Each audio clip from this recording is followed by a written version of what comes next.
Good morning and welcome. We are glad that you are back for this second of 3 lectures by Dr. Brueggemann. Wonderful evening last evening, and we look forward to a wonderful day this morning. Our format for this lecture will be as follows. Dr. Brueggemann will speak, and then there will be a period in which a panel will speak, and Dr. Brueggemann will be a part of that. So there will be no Q&A from the audience this morning, but we will have a Q&A in our third session. After this first session this morning, you are invited to the fellowship hall where you can greet Dr. Brueggemann, and he will again be signing books. We do have a bookstore, but there are only 8 books remaining. So if you would like to, there's 2 books remaining? Okay. There's 2 books remaining.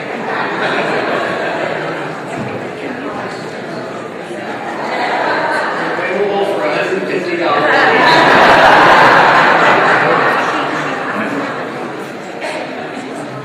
Many of you have asked about the DVD recording, and while there will not be that available, you may access this by going to Mainstream Baptist.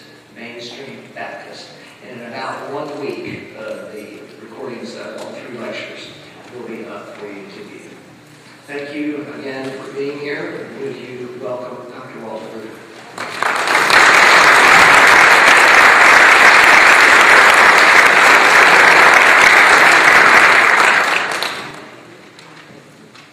Well, I think it is no small matter for us to meet and use your time on a Sabbath day like this. So I hope it turns out to be a useful time for all of us, and I am glad to be with you. What I want to talk about is that the crisis of the common good evokes artists. It always does. Even in societies and regimes that try to repress, artists simply bubble up. And artists are people who think and speak outside the box of alternative possibility. Among the artists are poets, and poets speak in image and metaphor that you're never quite sure about. And in the Old Testament, those artists, those poets are called prophets. So I want to talk about the artistry of the poets that was evoked by the crisis of the common good in ancient Israel. And as you know, those poets and their poetry have been placed into the Hebrew Bible, so they continue to reverberate and evoke and summon and subvert. And the church, along with the synagogue, is a hosting place for artists, poets, prophets, who endlessly subvert our settled certitudes. So it's important to think about prophets who are not as conservatives say predictors. You know, there is a strand of Christianity that wants to take the prophets as though they were predicting Jesus. That's not what they were up to. But then there are a lot of liberals who want to take the prophets as though they were big social activists. And we call prophetic ministry scolding and nagging people about social justice. But that's not what they were doing either. I'm all for social activism, but that's not what they were doing. So I propose that what they were doing, these poets in the Old Testament, is that they were imagining the world as though the God of Exodus and Sinai were a lively character and a real agent in the world. Because for the most part, we imagine the world without reference to God. We make God a little footnote in the corner. But they come whole hog to talk about what it would be like if the world were indeed the world where God were in resonance with that. It is an extraordinary act of courage and will to live with such imagination in a world that has settled for commodity idols. I want to back up and say that behind the prophetic, poetic witness at the center of the Old Testament, there are two things that I want to comment on. The first one is that after Israel got the Ten Commandments at Mount Sinai, what it discovered before very long is that the Ten Commandments were too simple and too coded, and it didn't help very much with the practical realities of life. What they discovered is that the Ten Commandments had to be interpreted. They had to be handled with kind of imagination to be extended from the desert into an agricultural economy. And many of the arguments that we have in the church are arguments about the Ten Commandments. We don't say it that way. We manage to say it in many other ways, but it's not so easy to interpret the Ten Commandments. And the primary act of interpreting the Ten Commandments takes place in the book of Deuteronomy. The book of Deuteronomy is the engine and the dynamo for the liveliness of the Sinai tradition of covenant. So Moses, or whoever wrote the book of Deuteronomy, perhaps it was Derek from Ron, but someone. Moses says, and I just said that so you would know I know about his word. Moses says in Deuteronomy 5:3, it was not with your ancestors, but with all of us who are here alive today that God made the covenant. So the book of Deuteronomy is about always making the covenant contemporary to the life of the world where God has placed Israel, or then derivatively has placed Christians. And in Deuteronomy 17, there is the one law in the Pentateuch about the king in Israel, and it says that the king should have kept a copy of the Torah and read it every day in the Oval Office. Now, the word that we translate copy in Greek is deuteros, from which you get the word Deuteronomy. It can mean the second Torah, so it is, I think, perhaps a revised version of the Torah, or a standard revised version of the Torah, or an updated standard revised version. So they kept producing new kinds of ways of understanding the Ten Commandments to relate it to the common good. There's a lot of stuff in the book of Deuteronomy, but the part that I would want to accent is that Moses in the book, and then he in chapter 5 repeats the Ten Commandments from Exodus 20 to Deuteronomy 5. And part of Deuteronomy that I want to stress is that the book of Deuteronomy obviously is interested in reforming the economy of ancient Israel in a new agricultural economy where peasants were at risk from the urban elites that started running their own pyramid club. Does that sound familiar to us about our economy? So in Deuteronomy 23:19-20, the Torah teaching says you must not collect interest on loans to members of the community. In Deuteronomy 24:10-13, it says you should not take collateral on a loan to a poor person. If a poor person has only one coat, you can't take that one coat as collateral for, well, you can take it, but at sundown you have to return it so they can sleep in it, and you can pick it up again in the morning for collateral. Can you imagine doing that for 30 years, taking it there every night and picking it up every morning? I think the woman said, you should bother with that. Or in Deuteronomy 24:14-15, it says you must pay day laborers on the day they earn their money. You cannot tell them to checks in the mail. I have a postcard with that reference on it, Deuteronomy 24:14-15, because sometimes when I go out to churches, I have a heck of a time collecting my stipends. Mail them a postcard. So you have to pay day laborers way they were. This shows how relevant the Bible is. In Deuteronomy 24:17-21, it says, when you harvest your grapes for wine, you must not go back and pick up what you brought to eat for the widow, the orphan, and the immigrants. And when you pick your olives, you must not go back and pick up the olives you left. You must leave it for the orphan, the widow, and the immigrant. And when you harvest your grain, you must not go back and pick it up. You must leave it for the widow, the orphan. Well, you get the hang of it. Because you shall remember that you were slaves in Egypt, and the Lord your God brought you out to a new life and a new land.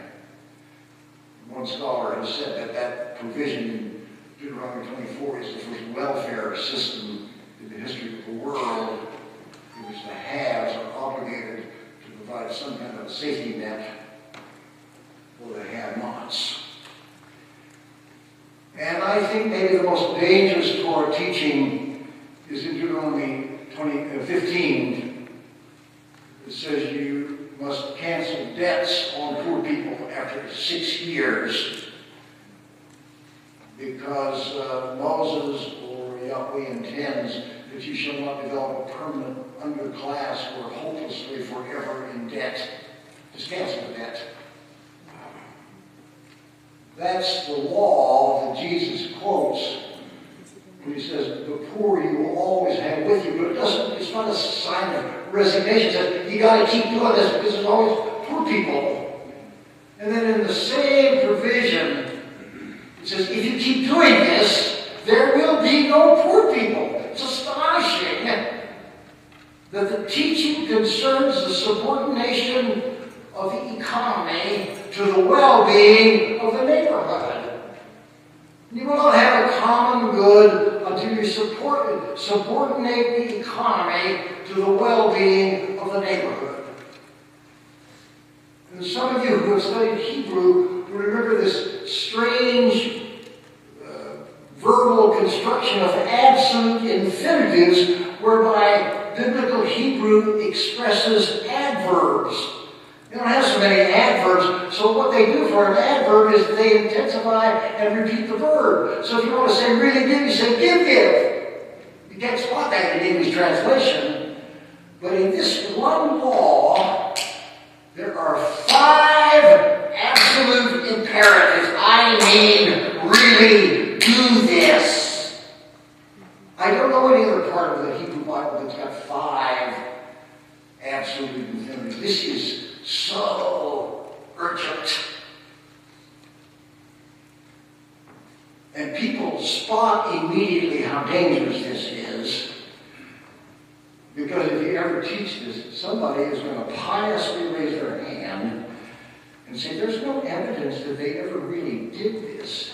Is there? I hope not. Now my answer to that, having heard that question a few times, is this book is filled with things that have not been tried yet.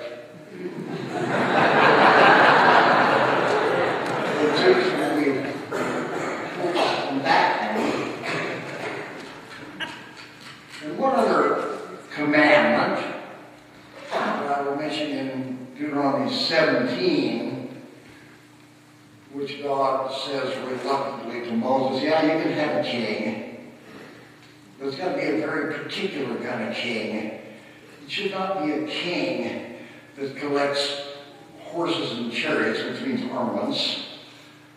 It should not be a king that collects silver and gold. It should not be a king that collects wives, which means political alliances by intermarriage. Well, if you can't collect horses and chariots and silver and gold, then what's the point of being a king? So that's the first thing that I want to say behind the prophets. Is the book of Deuteronomy is a kind of a Magna Carta for reorganizing the economy in covenantal neighborly ways. The second thing that I want to say back behind the prophets is if you think about a king who should not collect silver or gold or horses or chariots or wives, you're supposed to think of Solomon.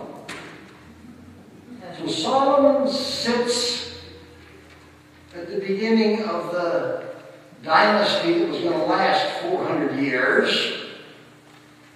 And Solomon is the great accumulator in Israel. Did you know that he is Pharaoh's son-in-law? He married Pharaoh's daughter, we are told, 4 times. And I imagine Solomon and his wife going to Egypt for Sunday dinner with the family. And I imagine Pharaoh instructing his son-in-law about how to do these kind of things. So what happens is that the ideology of Pharaoh is established in the life of Jerusalem. And so we are told that Solomon became an arms dealer. He trafficked in horses and chariots. And we are told that he was a patron of the arts, so he collected proverbs. Well, maybe he wrote them, maybe he collected them. He collected proverbs and songs and had a wonderful collection. And we are told that he ate very well because he had a food monopoly. And in 1 Kings 4, we are told about how he managed that food for his entourage by 10 oxen and 100 wheat-fed cattle every day and a partridge in a pear tree. And right above that, we are told about how he could afford it by lining out the 12 tax districts. Each tax district had to finance the royal entourage for 1 month. 2 tax districts presided over by his sons-in-law. And by the time you get to the temple, it's all about gold. So it goes on and on about the establishment of the Holy of Holies and the nave and the outer court and the interior of the inner sanctuary. The Holy of Holies was pure gold, and he overlaid it inside with pure gold, and then he drew chains of gold and overlaid it with gold, and next overlaid the whole house with gold in order that the whole house might be perfect. Even the whole altar that belonged to the inner sanctuary, he overlaid with gold, gold, gold, gold.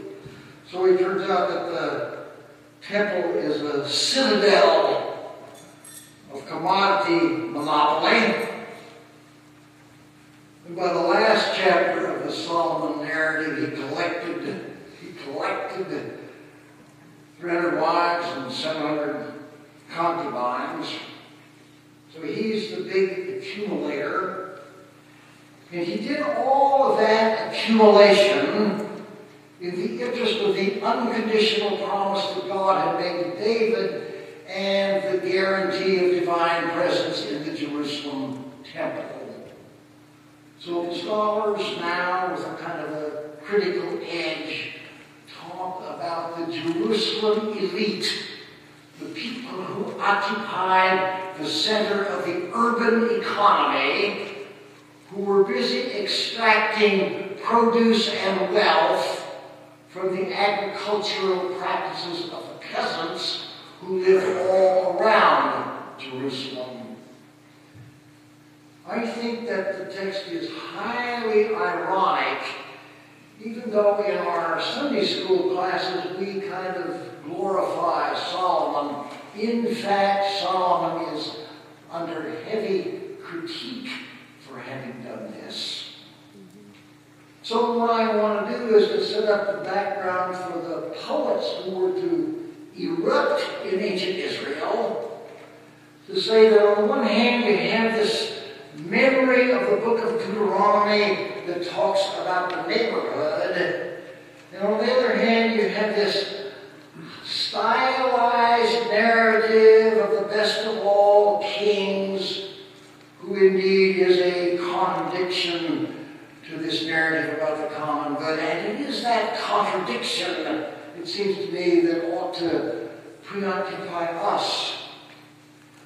Because we live in a society that has a memory of the common good. Even if we didn't read the book of Deuteronomy, we have a memory of the common good. And then we have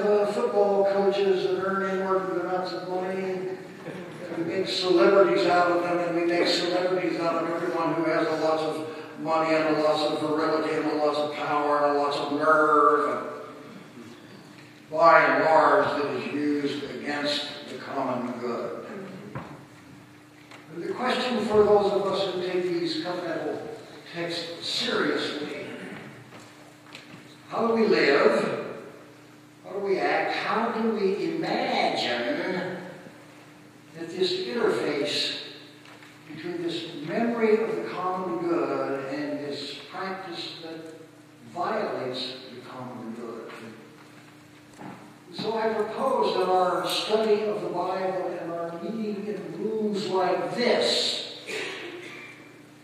are essentially preoccupied with processing that question in the place where God has put us, because all of us are participants in that contradiction. So what I've been trying to think about and trying to work on is how shall we read these prophetic texts? They sound like oracles that come from God's own mouth. And often they are introduced by saying, "Thus saith the Lord." But I think that's simply a stylistic rubric. We say, I have a poem. And as all good poets will tell you, I didn't write this poem. This poem came to me. It just arrived in front of me, and I had to speak it, and I had to put it down.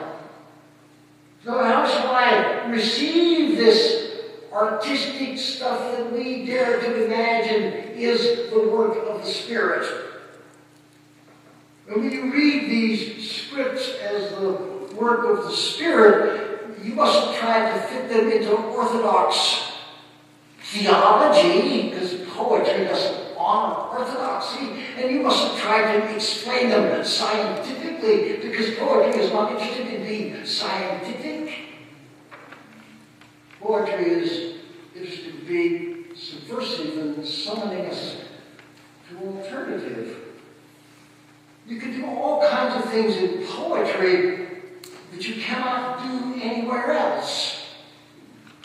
And so one of the big words that these ancient poets loved to use was therefore, lakain.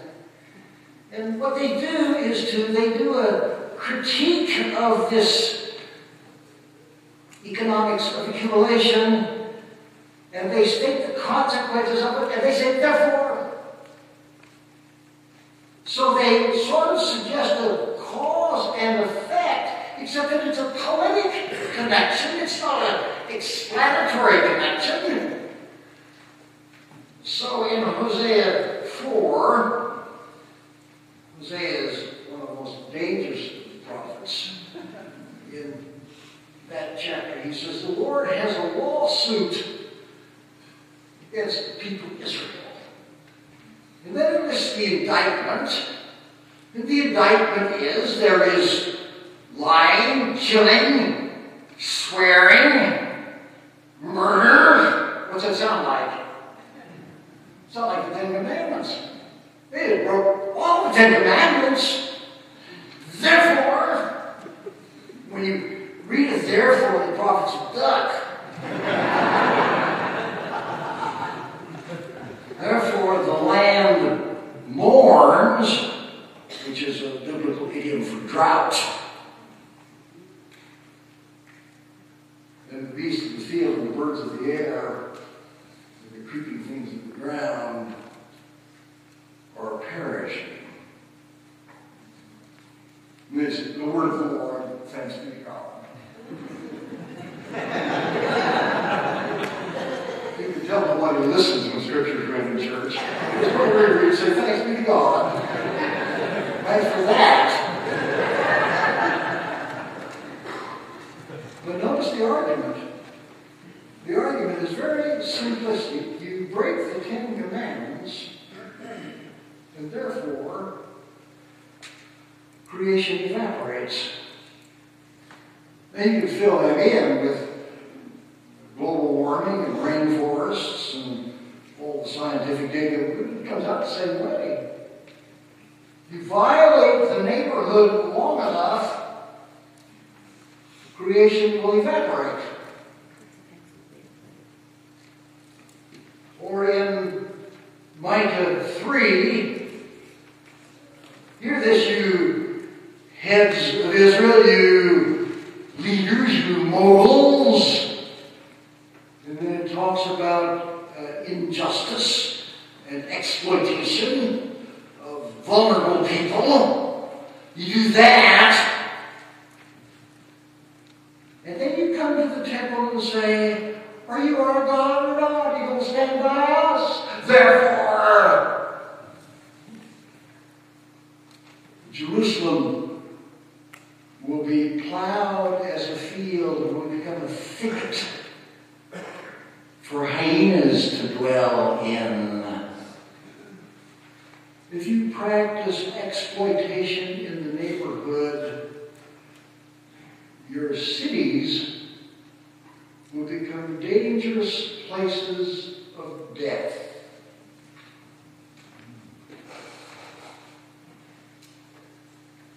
So Jeremiah, in chapter 7, famously preaches his temple sermon that has a big if. It's the if of Mount Sinai. If you will care for the widow and the orphan, and if you do not shed innocent blood, and if you do not worship false gods, then I will dwell. But if not.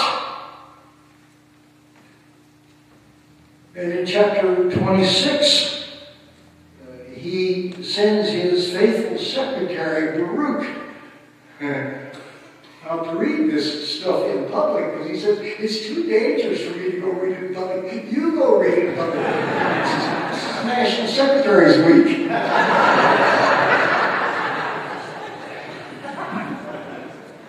So the authorities bring Baruch in and they say, how'd you get this text? How'd you get this poetry?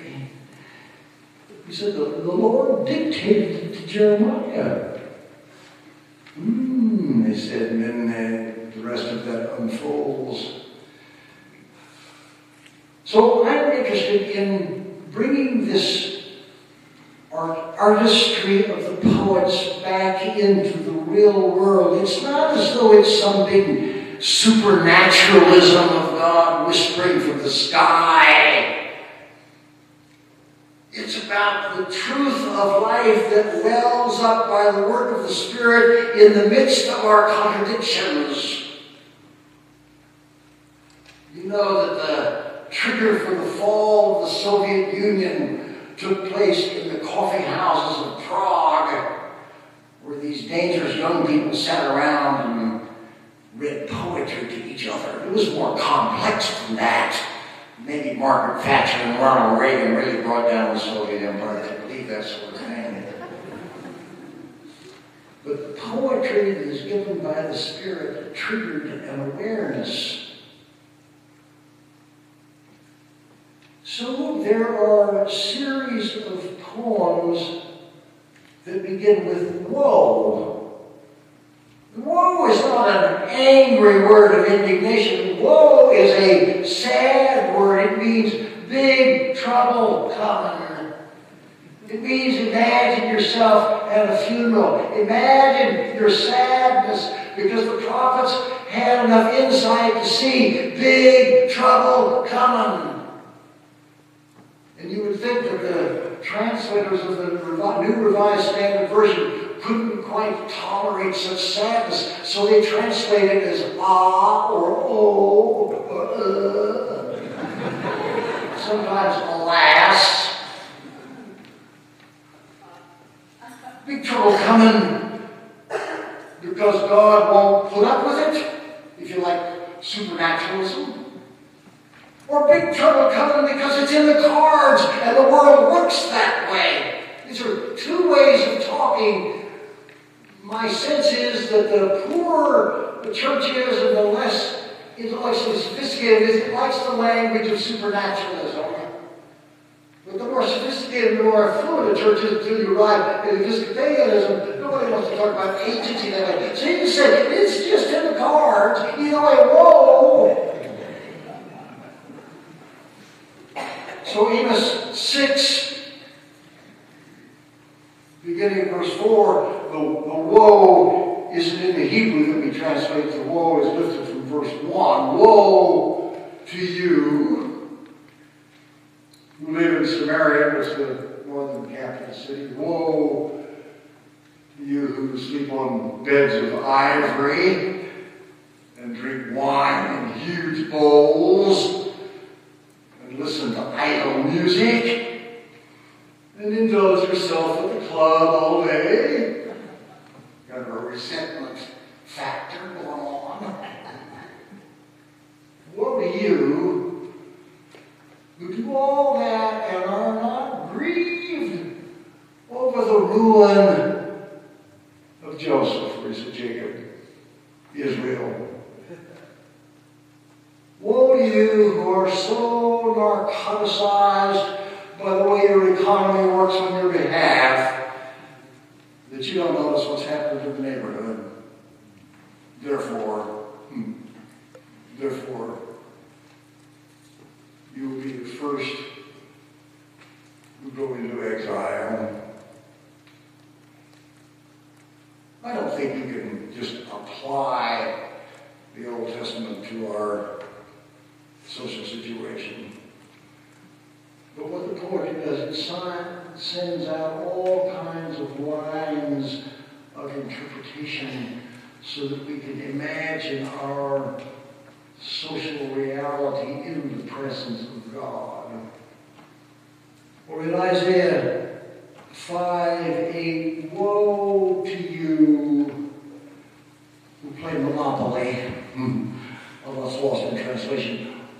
Woe to you who join house to house and field to field. Woe to you who think bigger is better, these ETT ads. Woe to you who think bigger is better. Woe to you who think faster is better. Woe to you who think doing two things at one time is better. Woe to you. Because all those are strategies to defeat the neighborhood.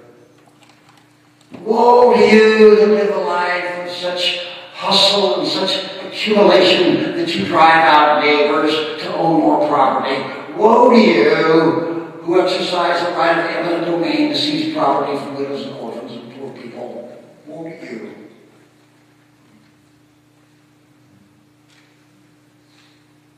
Or Jeremiah 22, verse 13. Woe to you, you king, apparently Jehoiakim. Woe to you who practice not justice, not mishpat, not tzedakah, not righteousness. Woe to you who pay cheap labor. Woe to you who build on the backs of the vulnerable. Woe to you who shed innocent blood.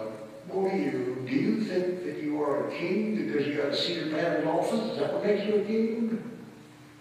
This is the text that I began with last night. I'm sure you vividly remember. Your father didn't do that. Your father Josiah cared for the needy and the poor, that it was well with him.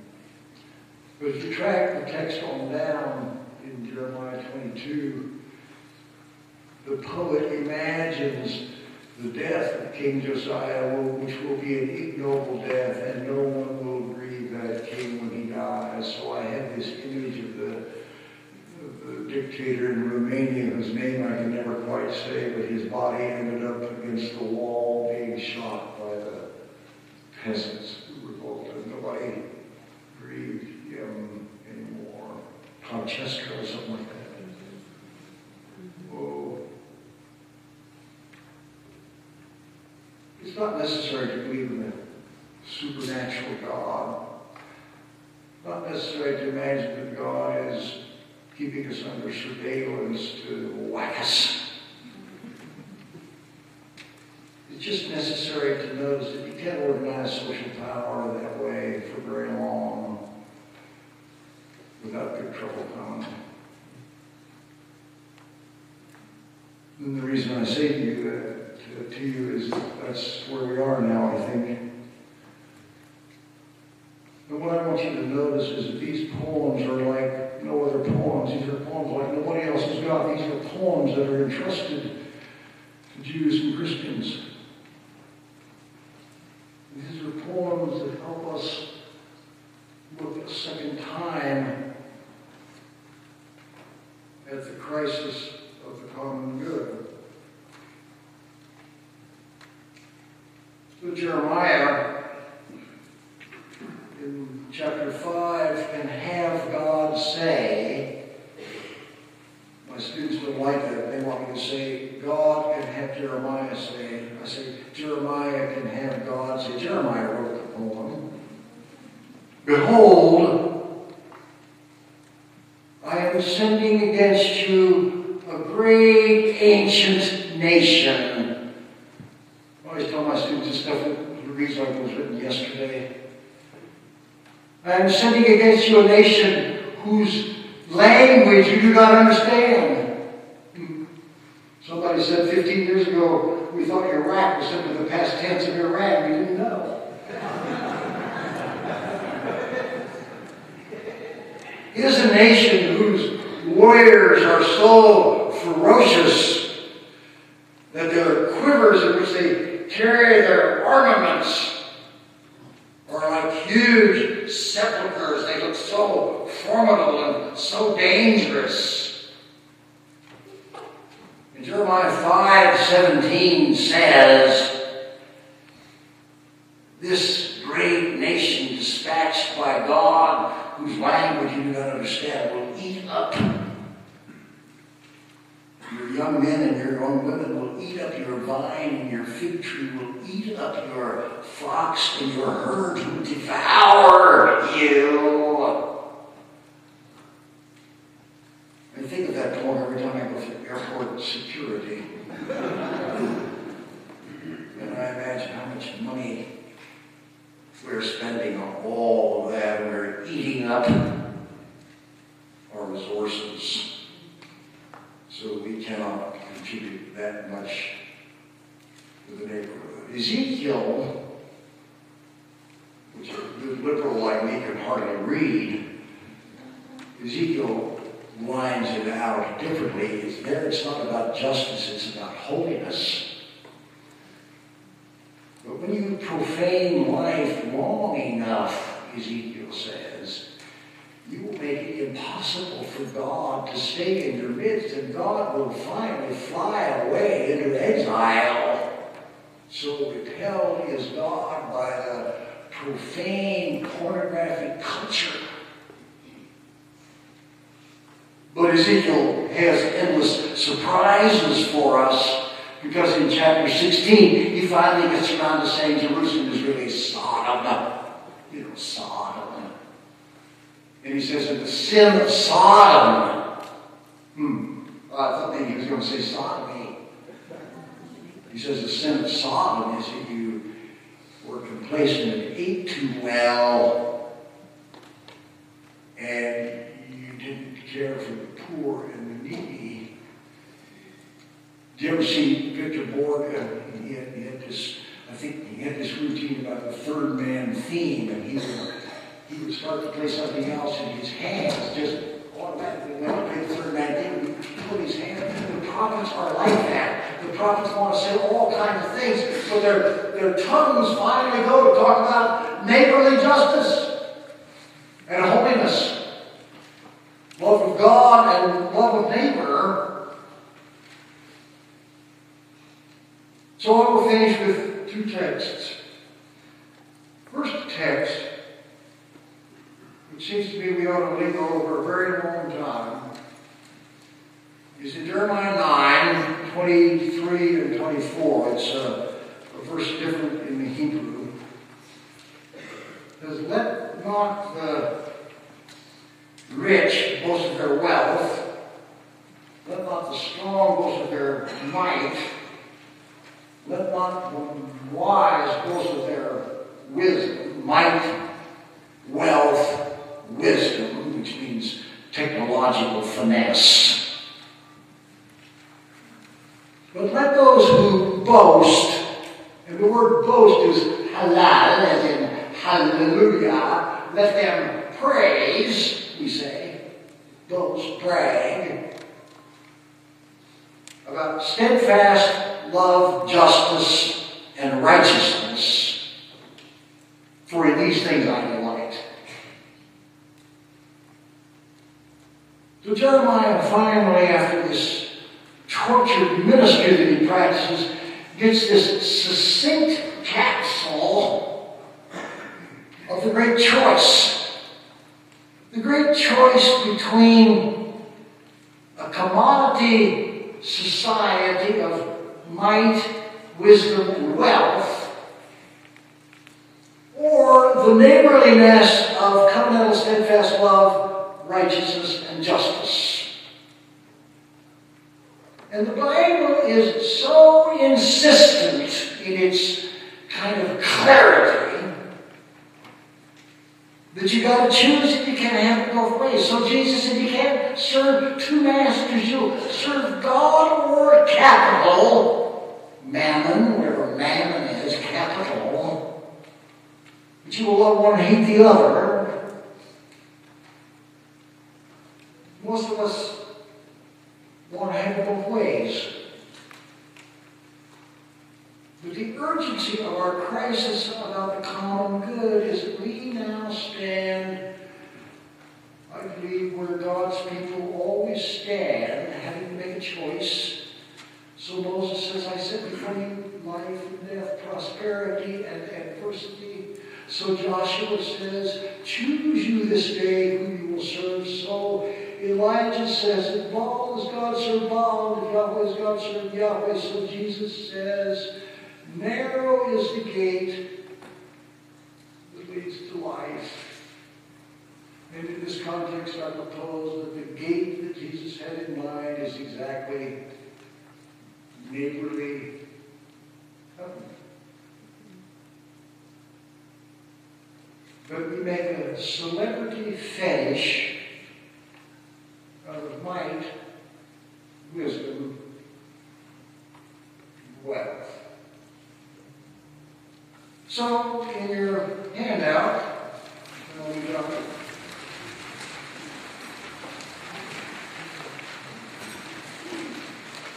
first one is the big thesis of the book of Deuteronomy. God blesses, and you may want to know that the word upright is not in the biblical text. The text says Israel. God is good to Israel. The translators have divided Israel, the word Israel, into Yasar, El, which will give you God of the upright. This is a kind of an attempt to de-Jew the text for well-meaning Christians like me. So that's the premise. Verses 2 to 16 are this tortured self-criticism about this Torah keeper who said, I almost fell out of Torah. I almost thought there was a better way to live. My feet almost stumbled, my steps slipped. Because I saw the studying arrogant, I saw that they got such good health care that they got no pain and they're always just back from Florida and their bodies are sound and sleek and they got no troubles and they got no worries and they practice violence with ease. They set their mouths against heaven and they just do whatever the damn well please. And verse 10, people have turned it into celebrities, for God's sake. You saw it when the president of one of the big banks had to testify in front of Congress. They were so deferential to him that they couldn't think to ask a question. Because he's a success in terms of wisdom, might, and wealth. The speaker, the psalmist said, I want to be like that. They say, verse 11, don't worry about God. God will take care of God's self and I'll take care of me. Thank you very much. Always at ease. And their portfolios grow 13 says, this Torah keeping is a foolish idea. What do you want to spend your life in the neighborhood for when you could be doing that? And then he kind of gasps. He said, if I talk this way, I'm going to betray my whole social network of Torah keepers. And I couldn't figure this. I didn't know how to handle this anymore because I think Torah is foolish, but I don't want to be like that. What he's describing in these verses is a society that is signed on for the pursuit of commodity, thinking that commodity will make us big, and make us safe, and make us happy. You just get a little more. And then verse 17. When I went to church, the Hebrew sanctuary is plural. I went to many churches. I just went to church. That's what I did. And when I go to church, I don't know. He doesn't tell us what happened in church. Maybe he heard the Ten Commandments. Or maybe he had a vision of God. Or maybe he was sitting with his kids and he thought, oh my God. Whatever happened, the psalm does an about face.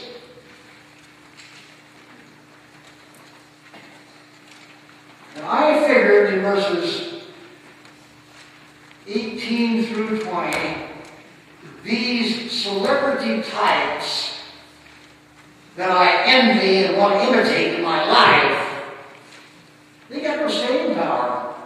They will not leave a track in the sand. So after we forget Donald Trump, we will still remember Martin. You've been to the King Museum? No wealth, no wisdom, no power, just his shabby little robe and his pitiful little glasses. That's all they got. But my conscience was pricked. And I figured out, back in verses 2 to 16, I had been a brute beast. I translate that, dumbass. Dumbass. You can write that in your Bible.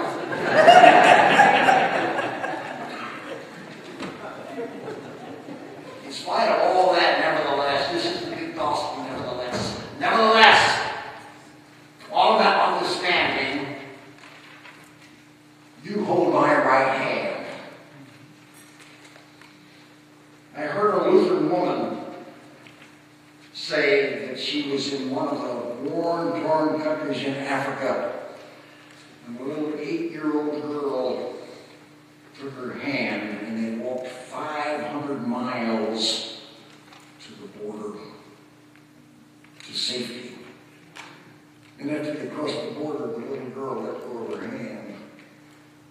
She looked at her hand and it was bloody from this little girl holding it, because it's all she, you hold my hand. You guide me, you honor me. And then this amazing verse 25, I don't want anything to you. Good to be near God.